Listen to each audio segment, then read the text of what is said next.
Don't go. Your fiancé has a gun. Camilla Myers said it without looking up, her grimy fingers trembling as she reached for the crisp burgundy tie at Rocco Bernardi's collar. He went rigid. She tugged the silk gently, adjusting the knot that didn't need adjusting, and gave him the smallest shake of her head. Her part was finished. The warning had been delivered. Rocco didn't ask questions. He didn't turn around. "Back inside," he said evenly, eyes locked on the black limousine ahead. "Everyone. Now." His driver hesitated by the open car door. Beatrice, radiant in her yellow dress on the porch, tilted her head in confusion. "Sir?" Rocco turned toward the mansion entrance. After 3 steps, he stopped and looked back at Camilla, still standing there in her stained uniform, covered in soot from cleaning the fireplace. "You. Upstairs," he said. "My office." Immediately, her heart was already hammering by the time she followed him through the marble foyer. Camilla had been nothing but invisible for 6 months, another faceless servant scrubbing toilets and polishing silver in the Bernardi estate. That's why she'd seen what no one else had. An hour ago, she'd been cleaning the master suite when Beatrice Infantino swept in, thinking herself alone. Camilla had pressed herself flat behind the armoire, terrified of being noticed, of being punished for existing in the wrong room at the wrong time. That's when she watched Rocco's beautiful fiancé pull a small silver pistol from her jewelry box, check the chamber with practiced efficiency, and slip it into her designer clutch. Camilla should have stayed silent, should have finished her work and disappeared back into the walls like always. But she'd heard the whispers in the kitchen, how Rocco Bernardi was the only thing keeping the estate standing, how the other families circled like wolves, how the staff would all be turned out if anything happened to the Don. So when she saw him heading for that car, she'd made a choice. Now, climbing the grand staircase with Rocco Bernardi 3 steps ahead of her, Camilla realized with cold certainty she'd just made herself visible, and in this world, that could get her killed. Where in the world are you listening from? Tell me in the comments. Rocco's office smelled like leather and expensive cigars. Camilla stood just inside the doorway, hands clasped in front of her stained apron, while he moved to the window overlooking the circular driveway. Below, the Beatrice stood frozen on the marble steps, her yellow dress bright against the grey stone. The limousine idled in place, driver still at attention. "Tell me exactly what you saw." Rocco's voice was calm, but Camilla had worked here long enough to recognize the deadly quiet beneath it. "I was cleaning the master suite, sir. She came in. I hid behind the wardrobe because I wasn't supposed to be there yet. And she..." Camilla's voice cracked. "She took a gun from her jewelry box. A small one, silver. She checked it and put it in her purse. What time? Maybe an hour ago. I had just finished the second-floor bathrooms." Rocco didn't turn from the window. He pulled his phone from his pocket, typed something, then set it on the desk. 30 seconds later, it buzzed. He read the message, his jaw tightening almost imperceptibly. "But my driver's been with me for 8 years, Rocco said quietly. "You understand what you're accusing him of?" Camilla's stomach dropped. "Sir, I'm not. I only saw her with the gun. I didn't mean..." "But you assumed he was compromised." Rocco finally turned to face her. His eyes were dark, unreadable. "Why?" "Because..." She struggled to find words that wouldn't get her killed. Because she was so calm about it, like she knew exactly what she was doing. "And you were about to get in a car with her, alone, and I just..." She stopped, realizing how insane it sounded. A maid, presuming to understand mafia business. Rocco studied her for a long moment. Then he picked up his phone again and made a call. "Marco, bring the car around back. Service entrance. Just you." He paused. "That's because I said so." He ended the call and gestured toward one of the leather chairs facing his desk. "Sit." Camilla perched on the edge of the seat, acutely aware of the dirt on her uniform, the soot probably smudged on her face. She didn't belong in this room. Didn't belong anywhere near this man. "What's your name?" "Camilla Myers, sir." "How long have you worked here, Camilla?" 6 months. "Who hired you?" "Mrs. Chen, the head housekeeper." "Family?" "No, sir. No one." Something flickered across his face. Interest, maybe, or calculation. "And in 6 months, have you ever spoken to me before today?" "No, sir." "To any of my men?" "Only when they need something cleaned." "To Beatrice?" Camilla shook her head. "She doesn't see the help." "But you see her." It wasn't a question. Rocco leaned against his desk, the arms crossed. "You see everything, don't you? Moving through rooms like you're invisible." She didn't answer. It was the truth, but admitting it felt dangerous. "Here's what's going to happen," Rocco said. "I'm going to get in that car and drive to my warehouse in Red Hook. You're coming with me. We're going to have a longer conversation, and you're going to tell me everything you know about my fiancée's routines, her visitors, her phone calls. Everything you've seen while being invisible." Camilla's hands twisted in her lap. "And if I can't help you, then I'll know you're lying." His voice dropped. "And if you're lying, if this is some play by the Corsetti family or the Infantinos to get close to me, to make me paranoid about my own people." He didn't finish the threat. He didn't need to. "I'm not lying," Camilla whispered. "I'm just a maid. I saw the gun and I thought, you thought you'd save me." Rocco's expression was unreadable. Brave or stupid. I haven't decided which. A soft knock at the door. "Boss?" "Car's ready." Rocco straightened, buttoning his suit jacket. "Let's go." Camilla stood on shaking legs. Through the window she could see Beatrice still on the front steps, now talking rapidly on her phone, her free hand gesturing sharply. Even from this distance, Camilla could see the tension in her shoulders. "Sir." Camilla's voice was barely audible. "What about her?" Rocco smiled, but it didn't reach his eyes. "Let her wonder. By the time we're back, I'll know if you're telling the truth."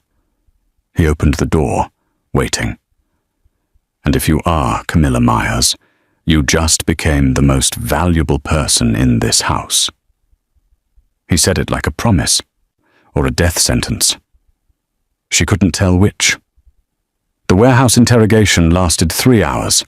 By the end, Rocco knew what Camilla ate for breakfast, where she'd grown up, and every detail she could remember about Beatrice's movements over the past 6 months.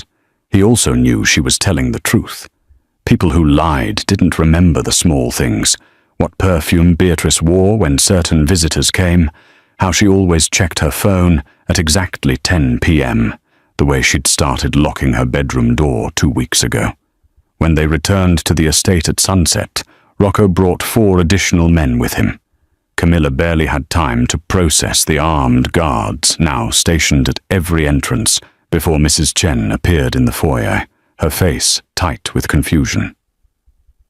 "Mr. Bernardi, sir, if there's been a security concern, I should be informed." "Camilla Myers is being promoted," Rocco said, not slowing his stride toward the main staircase. "Effective immediately. She's head of household operations. She'll need the room next to mine. Have it prepared within the hour." Mrs. Chen's mouth opened and closed. Camilla felt every eye in the foyer turn toward her. Staff members she'd worked alongside for months, suddenly looking at her like she'd grown a second head. "Sir, with respect, there are protocols for promotions. Camilla has only been with us for..." "Within the hour, Mrs. Chen." Rocco's tone left no room for argument. He glanced at Camilla. "You'll want to collect your things. Have someone bring them up." He disappeared upstairs, leaving Camilla standing in her filthy uniform, surrounded by hostile stares. Well, Mrs. Chen said icily. "But congratulations." The word felt like a slap. By dinner time, Camilla had been installed in a room that was bigger than any apartment she'd ever lived in. Cream walls, a 4-poster bed, an ensuite bathroom with marble counters. One of the housemaids, a girl named Teresa, who'd barely spoken to her before, had delivered her single duffel bag of belongings with barely concealed contempt. "Must be nice," Teresa had muttered. 6 months of scrubbing toilets and suddenly you're sleeping in the family wing. Camilla had wanted to explain that this wasn't a reward, that she was more trapped now than she'd ever been in the servants' quarters, but Teresa had already left, and Camilla was alone in her golden cage. The dinner bell rang at 7. Camilla didn't know if she was supposed to attend, but a guard appeared at her door with instructions. The Don expected her in the dining room. She changed into the only clean dress she owned, a simple grey thing she'd worn to her hiring interview, and followed the guard downstairs. The dining room was cavernous, lit by a crystal chandelier that probably cost more than Camilla would make in a lifetime. Rocco sat at the head of the table. Beatrice sat to his right, pristine in a cream silk blouse, her blonde hair swept into an elegant chignon. She looked up when Camilla entered, and something dangerous flashed across her face before she smiled. "Rocco, darling, I think there's been a mistake. The help shouldn't be dining with us." "Camilla is no longer the help." Rocco gestured to the empty chair on his left. "She's my head of household operations, nor she'll be joining us for meals going forward." Camilla forced herself to move to the chair, acutely aware of Beatrice's gaze tracking her every step. She sat down, hands folded in her lap, staring at the array of silverware she didn't know how to use. "How progressive of you," Beatrice said, her voice honey-sweet. "Though I have to wonder what qualifications a maid could possibly have for such an important position. Unless—" She paused delicately. "Oh, I see." The implication hung in the air like poison. Rocco's expression didn't change. "Camilla has proven herself perceptive and loyal, 2 qualities I value highly." He unfolded his napkin. "I trust that won't be a problem." "Of course not." Beatrice's smile didn't waver, but her eyes had gone cold. "I'm sure we'll become very close. After all, we'll practically be neighbors now.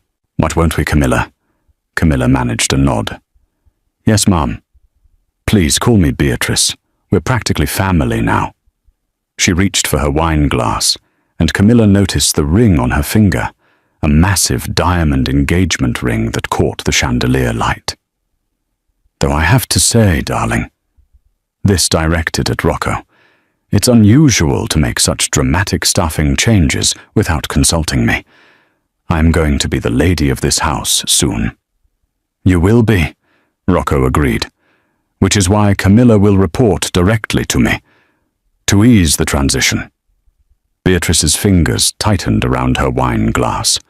For just a moment, Camilla saw beneath the polished surface, saw the rage, barely contained.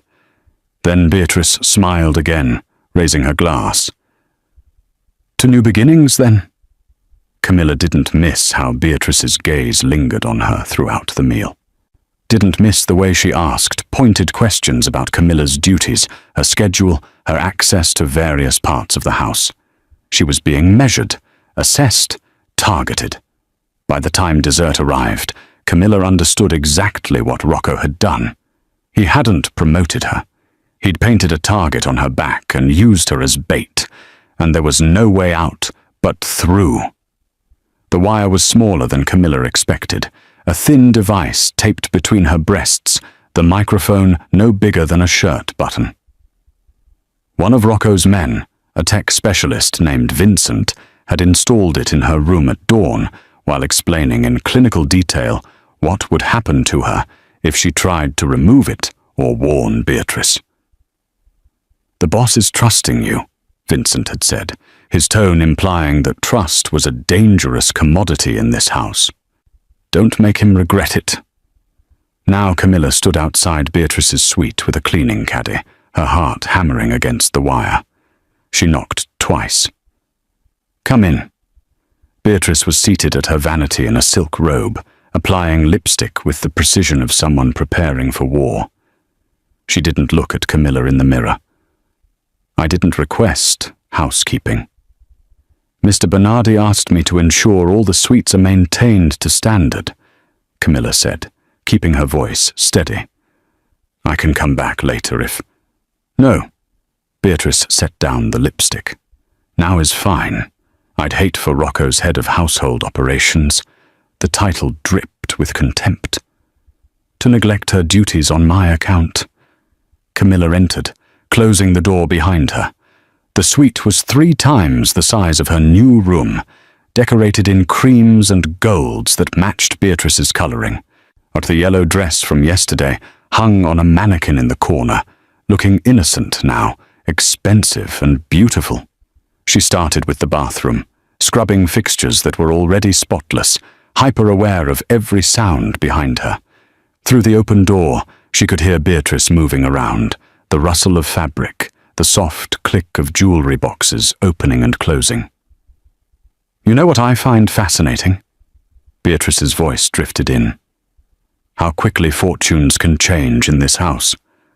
One day you're nobody, scrubbing my toilets. The next, you're dining at the family table." A pause. Of course, falls can be just as quick. Quicker even. Camilla said nothing, focusing on the faucet. "I wonder what you did to earn such favor." Beatrice appeared in the bathroom doorway, fully dressed now in tailored black pants and a cream blouse. "Yet what services you provided." Heat crept up Camilla's neck. "I just do my job, Mum." "Beatrice," she corrected icily, "and somehow I doubt that. Rocco doesn't promote servants without reason. He's a practical man, transactional." Her smile was cruel. "So what did you give him, Camilla? What exactly is he buying?" "Nothing. You're wearing the same dress you wore to dinner." Beatrice's gaze raked over her. "Is that the only decent thing you own? How tragic. Perhaps I should give you some of my old clothes. Charity work, you know. Though," she tilted her head, "we're not quite the same size, are we? You're rather common. Built for scrubbing floors." Camilla's hands tightened on the cleaning cloth. The wire felt like it was burning against her skin. "I need to clean the bedroom," she managed. Of course," Beatrice swept past her. "Don't let me stop you, though do be careful with the closet. Some of those pieces cost more than you make in a year." The closet was a room unto itself, lined with designer dresses, organized by color. Camilla started on the far end, dusting shelves, checking for anything that seemed out of place. Beatrice had left the suite. Camilla heard the door close, but she couldn't be sure she was alone. Could be a test. Could be a trap. She worked methodically, moving from section to section. Shoes, handbags, jewelry cases, everything was exactly as it should be, perfectly organized, perfectly normal. Then she reached the back corner, where a section of evening gowns hung in garment bags. As she moved one aside to dust the shelf behind it, her hand brushed against the wall panel, and it shifted. Camilla froze. She glanced toward the closet entrance, listening. Nothing. She pressed the panel gently. It swung inward on hidden hinges, revealing a narrow compartment behind the wall. Inside were 3 manila folders and a cell phone. Her hands shook as she pulled out the first folder. Inside were photographs, surveillance photos of a man she recognized from the estate, one of Rocco's senior men. His daily routine documented in meticulous detail. Coffee shop at 7 a.m., gym at noon, mistress's apartment at 6 p.m. every Thursday. The second folder contained similar documentation of another capo, the third, another. At the bottom of each file was a date, circled in red, all within the next 2 weeks. A hit list. Camilla's breath came quick and shallow. She pulled out her phone, hands trembling. and photographed each page as quickly as she could. The wire would catch audio but not visuals. Rocco needed to see this. She was sliding the last folder back when she heard it. Footsteps in the bedroom. "Camilla," Beatrice's voice, sugary sweet. "Still in here?" Camilla shoved the panel closed and grabbed her dustcloth, emerging from between the garment bags, just as Beatrice appeared in the closet entrance. "Just finishing," Camilla said. "All done now." Beatrice's eyes narrowed, scanning the closet as if she could sense the disturbance. "Good. You can go." Camilla gathered her supplies and fled, feeling Beatrice's gaze like a knife between her shoulder blades. She made it to the service stairwell before her legs gave out, and she sank onto the steps, shaking. The wire was still recording. She pressed her hand against it, feeling her racing heartbeat beneath. "I found something," she whispered. "I found it." The photographs from Beatrice's closet had bought Camilla a shred of credibility, but Rocco's expression when he reviewed them had been grim. "This proves she's planning something," he'd said. "It doesn't prove when. We need to catch her in the act." So Camilla remained in her golden cage, waiting for Beatrice to make her move. It happened 3 nights later at the weekly family dinner. The dining room was fuller than usual. Rocco's underboss, 3 capos, and several associates filled the long table. Beatrice presided at Rocco's right in an emerald dress that matched her jewelry, playing the perfect fiancé. Laughing at the right moments, touching Rocco's arm with practiced affection. Now Camilla stood near the sideboard where the wine was being served, ostensibly overseeing the staff but really watching. Always watching. The first course came and went. Salad, perfectly dressed. Beatrice was animated tonight, telling a story about her father's yacht, her hands gesturing gracefully. She was good, Camilla thought.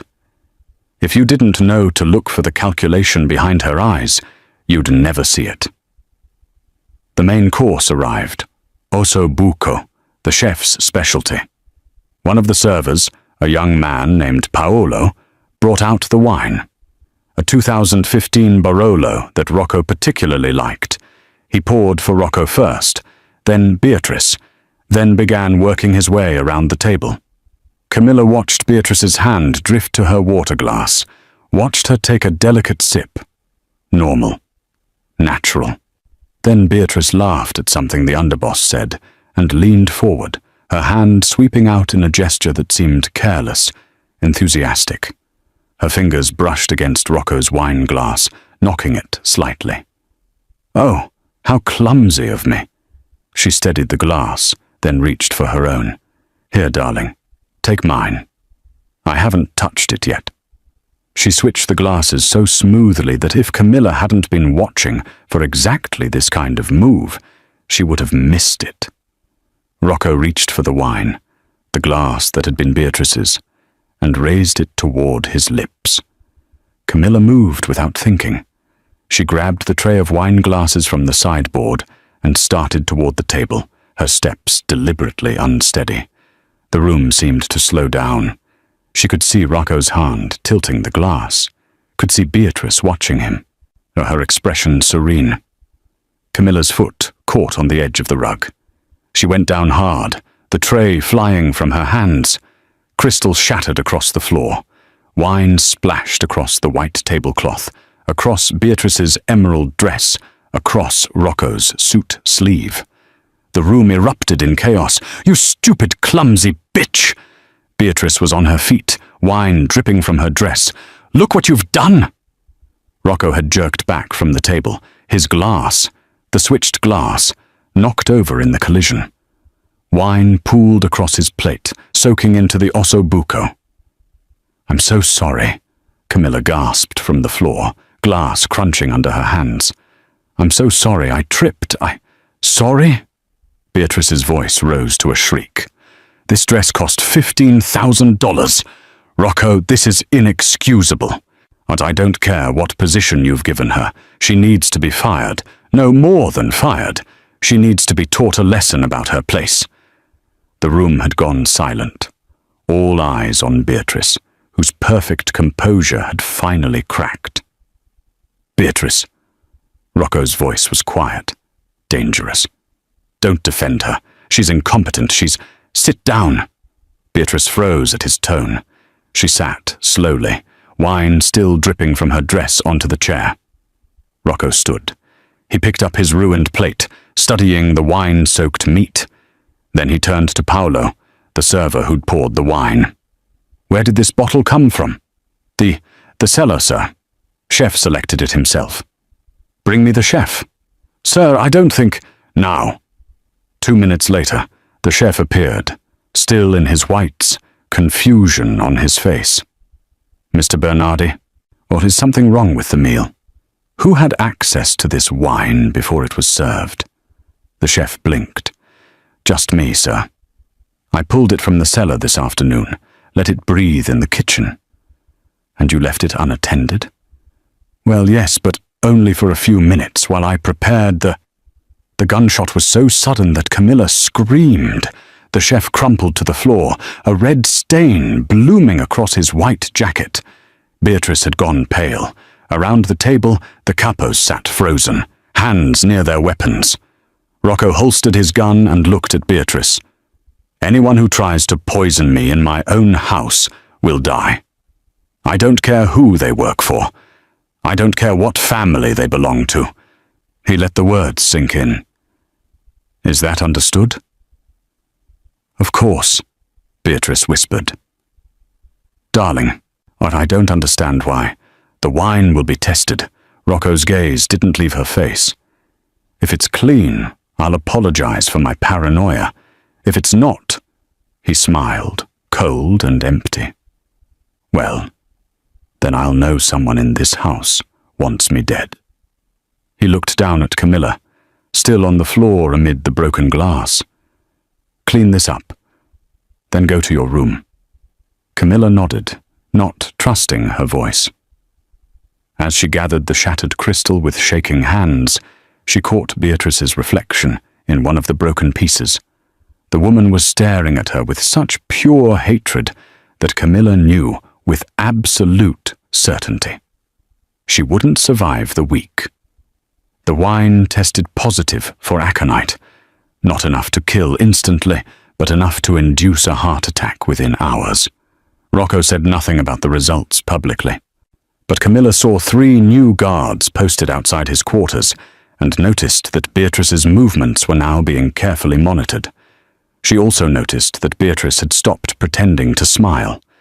The attempt came 2 nights later, at 2 a.m.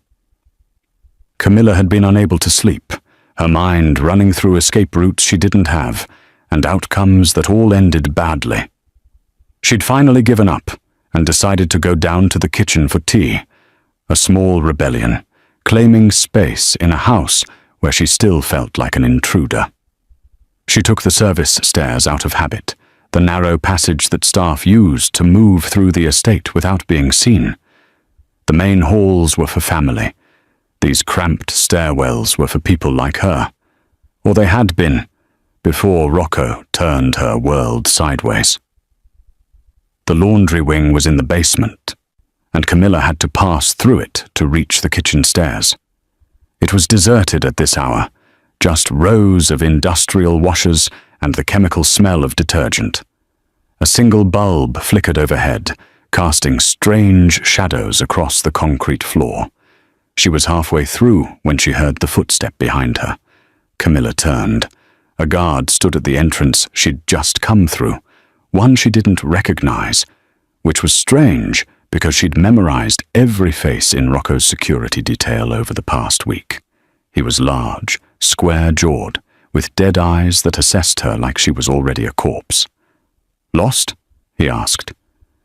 "Just getting tea." Camilla's voice came out steady, which surprised her. "Couldn't sleep." "Funny. Me neither." He started walking toward her, slow and deliberate. "Been thinking about that dinner? The wine? Or the way you just happened to spill that tray at exactly the right moment?" Camilla took a step back, It was an accident. Was it? He smiled, and there was nothing human in it. See, I think you're smarter than you look. I think you're the reason the boss is suddenly paranoid. The reason he's watching everyone like we're all suspects. Another step back. Camilla's mind raced, calculating distances and exits. The kitchen stairs were behind her, maybe 20 feet. But he was faster, stronger. I don't know what you mean. Sure you don't. His hand moved to his waistband, and Camilla saw the knife, not a gun. Too loud. A knife was personal. Quiet. Nothing personal, sweetheart. Just business. Someone's paying good money to make sure you have an accident. He lunged. Camilla ran. She made it 5 steps before he grabbed her hair, also yanking her backward. She screamed, and his hand clamped over her mouth, the knife coming up toward her throat. Then she remembered. 6 months of cleaning this house. 6 months of learning every corner, every passage, every hidden space that the architects had built for servants to move unseen. Camilla bit down hard on his palm. He swore, his grip loosening for just a second, and she twisted away. Instead of running for the kitchen stairs, she dove between 2 industrial dryers, squeezing into a gap that her months of being invisible had taught her existed. "You can't hide forever," the guard called, his voice echoing off concrete. "It's a dead end back there." But it wasn't. Behind the dryers was a vent, an old laundry chute that had been sealed off years ago but never properly closed. But Camilla had discovered it while retrieving a dropped earring. She'd barely fit then. She definitely didn't fit now. She forced herself into the opening anyway, ignoring the metal scraping her shoulders, the rust cutting her palms. Behind her, she heard the guard shoving the dryer aside. The chute dropped 6 feet into an old storage room that connected to the original service tunnels, passages that had once let servants move between wings without disturbing the family. Most of the house staff didn't even know they existed anymore. Camilla hit the ground hard, her ankle screaming in protest. Above her, the guard's face appeared in the chute opening. "Clever," he said, "but you're just delaying the inevitable." She didn't wait to hear more. The storage room had 3 exits, one to the old coal cellar, one to the original kitchen that was now just storage, and one that led to a tunnel running under the east wing. Camilla chose the tunnel, running despite her ankle, despite the darkness, despite the fact that she was in a thin nightgown with no shoes and no weapon. The tunnel was pitch black, but she knew it, had walked it dozens of times with flashlights and cleaning supplies, clearing out the spider webs and old furniture that accumulated in forgotten spaces. She counted steps, used the wall to guide her, and emerged in the sub-basement beneath the garage. She could hear footsteps above her. Multiple guards now, voices calling out. A radio crackling with instructions. Camilla pressed herself into the shadows beneath the stairs, breathing hard, and pulled out her phone with shaking hands. No, she typed out a message to the only person who could save her now. "Beatrice sent someone to kill me. I'm in the garage, sub-basement. Guard named Marcus. Square jaw, scar on left cheek. She's going to keep trying." She hit send and prayed Rocco checked his messages. Prayed that whatever calculating reason he had for keeping her alive was stronger than Beatrice's money. Because if it wasn't, these tunnels would just become her tomb. Rocco found her 40 minutes later, still hiding beneath the garage stairs, her nightgown torn and her feet bloody from running through the tunnels. He came alone, which she hadn't expected, his gun drawn, and his face a mask of cold fury. "Come here," he said quietly. Camilla limped out of the shadows. He holstered his weapon and shrugged off his jacket, wrapping it around her shoulders without a word. It smelled like expensive cologne and gun oil. "Marcus?" she asked. "Dead." Rocco's jaw tightened. along with the 2 men who helped him get past my security. Beatrice is currently explaining to me why I shouldn't put a bullet in her head right now. What did she say? That she has no idea what I'm talking about, that Marcus must have been working for the Corsettis. He looked at Camilla, and something in his expression shifted. You're bleeding. She glanced down at her feet, at the cuts from broken glass and rough concrete. It's fine. It's not fine. He pulled out his phone, typed something, then pocketed it. We're leaving. Now. Leaving where? Somewhere she can't reach you. He started toward the garage stairs. Can you walk? Camilla nodded, though every step sent pain shooting up her leg. Rocco noticed. Without asking permission, he swept her up, carrying her like she weighed nothing. She stiffened in his arms. I can walk. You can also shut up and let me help you. His tone left no room for argument. A black SUV was waiting in the garage, engine running. Rocco settled her in the passenger seat and drove, saying nothing as they left the estate behind. Camilla watched the gates disappear in the side mirror and wondered if she'd ever see them again. They drove for 2 hours, winding up into the mountains north of the city. The safe house turned out to be a cabin, isolated, surrounded by pine trees, with no neighbors for miles. It was smaller than Camilla's room at the estate, but felt bigger somehow. Real. Rocco carried her inside and set her on the couch, then disappeared into what she assumed was a bedroom. He returned with a first aid kit and knelt in front of her, reaching for her injured foot. I can do it, she said. I know you can. He started cleaning the cuts anyway, his touch surprisingly gentle for someone who'd killed 3 men tonight. But you're going to let me. Camilla watched him work, this man who terrified everyone he met, carefully bandaging her feet like it was the most important thing in the world. The hierarchy of the mansion felt very far away. Why? She asked finally. Why what? Why are you doing this? You could have just killed Beatrice. Ended this. Rocco's hands stilled. I don't have proof yet. Just your word against hers. And she's the daughter of one of the 5 families. If I kill her without evidence, her father will burn my organization to the ground. He resumed bandaging. So I need time. I need to gather enough proof that when I do put a bullet in her, no one will question it. And what happens to me while you're gathering proof? You stay here, with me. He finished with her feet and looked up at her. You stay alive. The next 3 days fell into a strange rhythm. Rocco spent mornings on his phone, coordinating his organization from a distance, while Camilla healed and tried to pretend she wasn't trapped in a cabin with a man who made her pulse race every time he looked at her. On the 4th day, he brought her outside.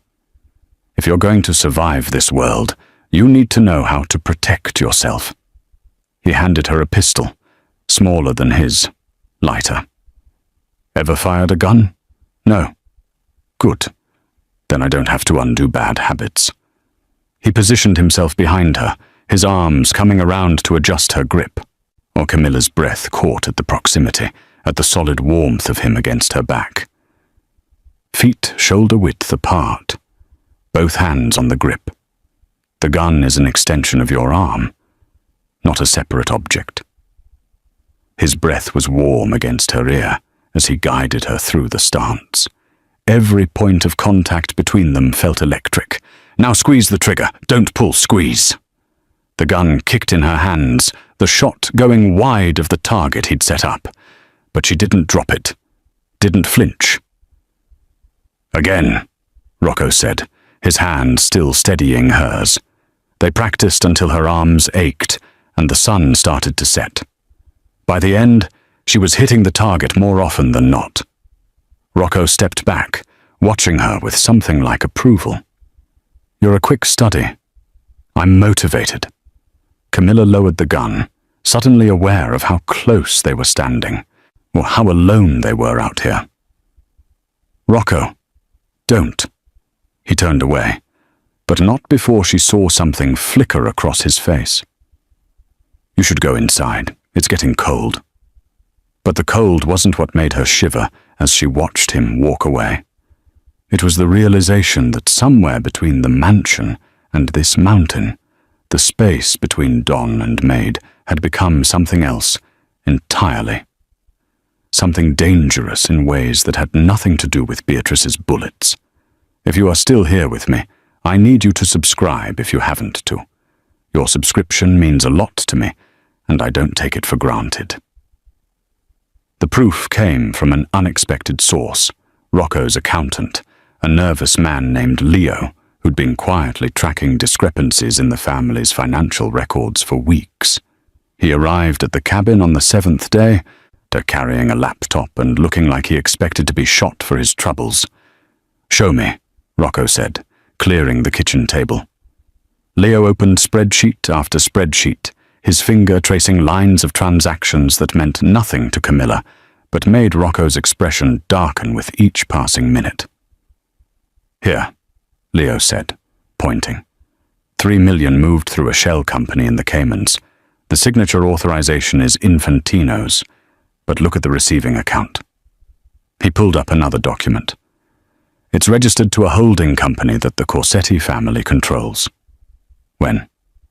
2 months ago, right after your engagement was announced. Rocco leaned back in his chair, his jaw tight. What else? More transfers, smaller amounts but consistent. It looks like... Leo hesitated. It looks like Infantino has been selling information. Shipment routes, distribution networks, the names and addresses of your key people. The dossiers, Camilla said quietly. Both men looked at her. In Beatrice's closet, they weren't just hit lists. They were intelligence packets. Everything someone would need to dismantle your organization from the inside. Rocco's hand curled into a fist on the table. The wedding was never supposed to happen, Leo finished. Best case scenario, Beatrice kills you at the altar. Worst case, you survive long enough to marry her, and she kills you on the wedding night. Either way, the Infantino family inherits your territory through the marriage contract, then immediately turns it over to the Corsettis in exchange for... He pulled up another document. A 20% stake in their East Coast operations and a seat on their commission. The silence that followed was deadly. How long have you known? Rocco's voice was dangerously quiet. I suspected for weeks, but I couldn't prove it until yesterday. The Cayman accounts are buried under 6 layers of shell companies. I had to... Leo swallowed. I had to call in some favors with people I shouldn't be talking to. You did good work, Leo. Rocco stood, walking to the window. Go back to the city. Don't tell anyone where I am or what you found. Act like everything is normal. And then wait for my call. After Leo left, Camilla found Rocco on the cabin's small porch, staring out at the dark trees. She wrapped a blanket around her shoulders and sat beside him on the steps. You're planning something, she said. Well, I'm planning to burn both families to the ground. He said it calmly, like he was discussing the weather. Infantino thinks he's clever, thinks he can sell me out to the Corsettis and walk away rich. He's wrong. How? Rocco looked at her, and in the moonlight, she could see the cold calculation that made him dangerous. Beatrice is expecting me to either kill her, which starts a war I can't win, or marry her, which ends with me dead. What she's not expecting is option 3, which is? I give her exactly what she wants. I return to the estate. I move forward with the wedding plans. His smile was sharp, and I use her to feed false information back to her father and the Corsettis. Let them think their plan is working. That's insane. She tried to have me killed. She'll try again. Not if you're with me, or not if you're visible. He turned to face her fully. I need you to come back, Camilla. I need you to play a role. What role? Mine. The word hung between them. The staff already thinks we're sleeping together. Beatrice thinks it. Let them keep thinking it. Let Beatrice believe you're my weakness, something she can exploit. Camilla's heart hammered. And what are you really doing while they're focused on me? Gathering my allies, the families that are loyal to me, the ones who won't benefit from this merger. There are more than Infantino realizes. Rocco's expression was grim. I'm going to call a meeting, a summit. I'll tell them I've discovered a plot against the commission. The two families are trying to consolidate power. They'll want proof. I have proof. Leo's documents, the financial records, and... He paused. Why, I'll have testimony from someone inside the Infantino family. Someone who was part of the plan but got cold feet. Camilla understood immediately. Beatrice. She'll confess everything. Who paid Marcus? What her father promised the Corsettis. Every detail of the plan to kill me and absorb my territory. His voice was ice. She'll confess because it's the only way she survives the night. And then? And then the other families will sanction the hit. The Infantinos will be declared enemies of the commission. The Corsettis will scramble to distance themselves from the failed plot. Rocco's smile was cold. And I'll inherit everything Infantino owns as compensation for the attempted assassination. It's traditional. Camilla absorbed this, the brutal logic of the world he lived in. When? The engagement party, or 2 weeks from now. He looked at her. Can you do this? Can you walk back into that house, knowing Beatrice wants you dead? She thought about the servants' quarters, about 6 months of being invisible, about the life she'd had before Rocco turned it upside down. Then she thought about Beatrice's cruel smile and the guard's knife at her throat. Yes, Camilla said, but I'm not walking back in as a maid. Rocco's expression shifted, something almost like respect crossing his face. No, you're not. They returned to the estate at sunset, the day before the engagement party. Rocco had sent word ahead that he'd been dealing with business upstate and was ready to move forward with the wedding. Beatrice had responded with appropriate joy, her text message full of heart emojis that made Camilla's stomach turn. Why, she thinks she's won, Camilla said, watching the estate gates swing open. Good. Rocco's hands were steady on the wheel. Confident people make mistakes. The house was in chaos when they arrived. Florists carrying arrangements the size of small cars, caterers setting up stations in the ballroom, security contractors installing additional cameras. Beatrice had spared no expense. The engagement party would host over 200 guests, a who's who of the 5 families and their associates, the perfect place for an assassination. Beatrice greeted them in the foyer, resplendent in a white cocktail dress that probably cost more than a car. She kissed Rocco's cheek, her smile brilliant and empty. Darling, I was so worried. 2 weeks without a word. Her gaze slid to Camilla, dismissive. Oh, I see you brought your pet back. Camilla is essential to the household, Rocco said evenly. I need her here for the party. Of course. Beatrice's smile didn't waver, though I've hired additional staff for the event. Professional servers. We wouldn't want any accidents. The threat was clear. Camilla was to stay out of sight, where Beatrice could control the narrative, which was exactly what they wanted. That night, Rocco reviewed the guest list with Camillo in his office. These are confirmed Infantino loyalists, he said, marking names with a red pen. These are Corsetti associates, and these, he circled 5 names, are the ones I'm worried about, professional contractors. They don't belong to any family. Assassins? Likely. but I can't refuse them entry without showing my hand." He looked up at her. "Well, that's where you come in." The next evening, Camilla stood in the servants' staging area, wearing a black server's uniform, white shirt, black vest, black pants. Her hair was pulled back severely, and she wore no makeup, just another faceless member of the catering staff. You remember the signals? Vincent, the tech specialist, adjusted the wire hidden under her vest. Red napkin on the bar means I've identified a threat. White napkin means I need immediate extraction. Camilla's voice was steadier than she felt. "And if something goes wrong, hit the panic button." Vincent tapped the small device disguised as a button on her vest. "Rocco's men will move in within seconds." She nodded, picked up a tray of champagne flutes and entered the ballroom. The party was already in full swing. Where the room glittered with crystal chandeliers and candlelight, the guests dressed in designer gowns and expensive suits. Camilla moved through the crowd like a ghost, offering champagne, watching faces.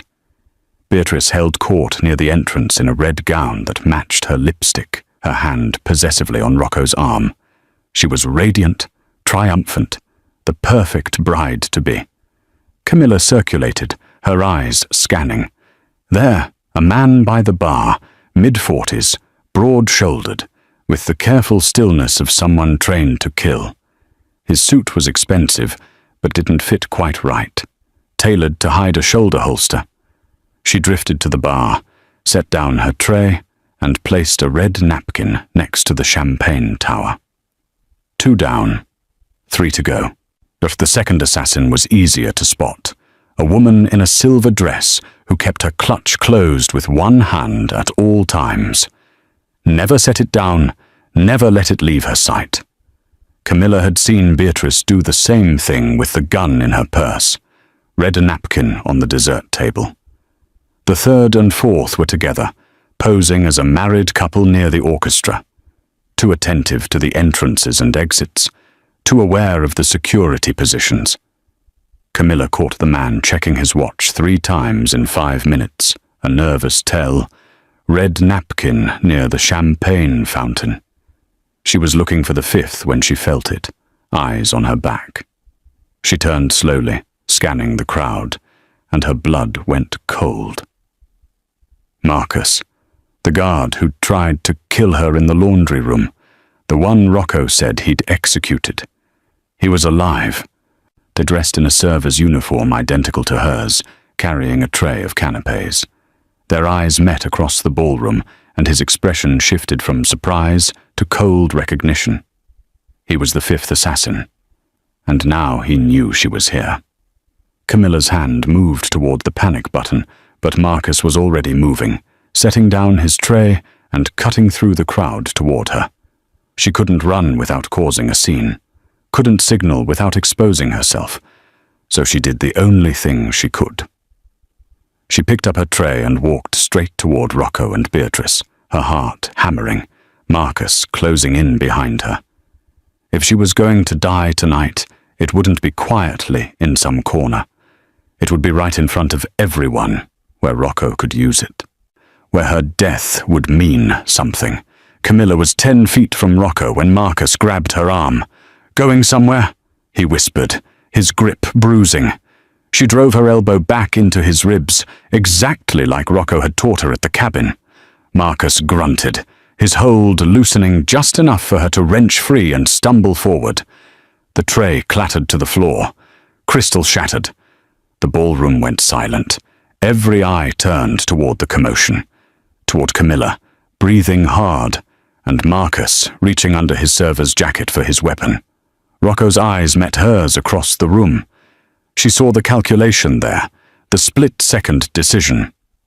He nodded once. Camilla hit the panic button. The chandeliers went dark. Emergency lighting flooded the room in red, and all hell broke loose. The first shots came from Rocco's men, positioned around the ballroom's perimeter. Precision strikes that dropped the assassin at the bar and the couple near the orchestra before they could draw their weapons. Guests screamed, diving under tables, running for exits that Rocco's security had already sealed. Marcus pulled his gun, aiming at Camilla, but she was already moving.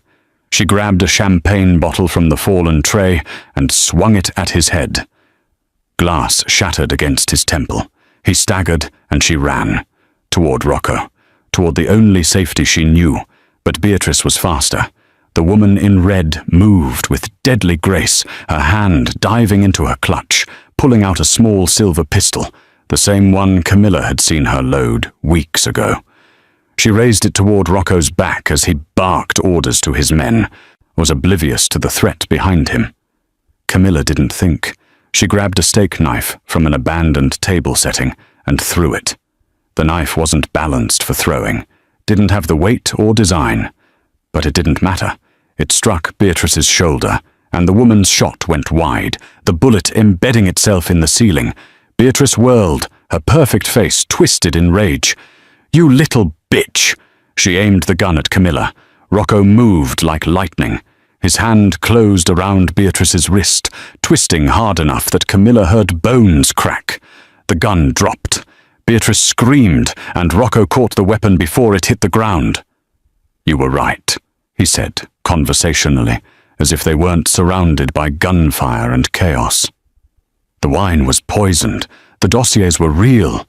What your father did sell me to the Corsettis." He pressed his gun to her temple. "But you made one mistake." "What?" Beatrice gasped, tears streaming down her face. "You underestimated the help." He pulled the trigger. The firefight lasted another 3 minutes. By the end, all 5 assassins were dead. 6 of Beatrice's Infantino loyalists had been neutralized. The woman in the silver dress had tried to escape through the kitchen and been stopped by Vincent. The Corsetti associates had surrendered the moment they realized they were outnumbered.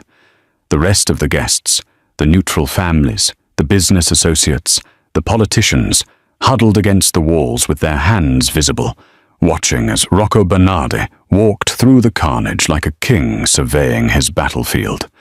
He stopped in the center of the ballroom, stepping over Beatrice's body without a glance. His men formed a semicircle behind him. The surviving guests, nearly 100 people, watched in terrified silence. "Some of you knew," Rocco said, his voice carrying across the room. "Some of you were complicit in the Infantino Corsetti plot to kill me and absorb my territory. Some of you simply chose to look the other way." No one spoke. But one person. He turned, his gaze finding Camilla where she stood amid the broken glass and blood, still holding the champagne bottle. One person who had nothing to gain and everything to lose chose loyalty, chose to warn me, chose to stand with me when everyone else would have watched me die. He walked toward her, his footsteps echoing in the silence. When he reached her, he carefully removed the server's apron from her waist and let it fall to the floor. "Camilla Myers is no longer a servant in this house," Rocco said, loud enough for everyone to hear. "From this moment forward, she is under my protection. She speaks with my voice. She acts with my authority." He took her hand, the gesture unmistakable in its meaning. "She is the new mistress of the Bernardi estate, and anyone who disrespects her, anyone who threatens her, anyone who even looks at her wrong," his smile was cold, "will answer to me." The room remained silent, but Camilla saw it, the shift in how people looked at her. No longer invisible, no longer nothing. Rocco raised their joined hands. "Now get the fuck out of my house, all of you, except..." His gaze swept across the Corsetti associates. "You. But we need to have a conversation about reparations."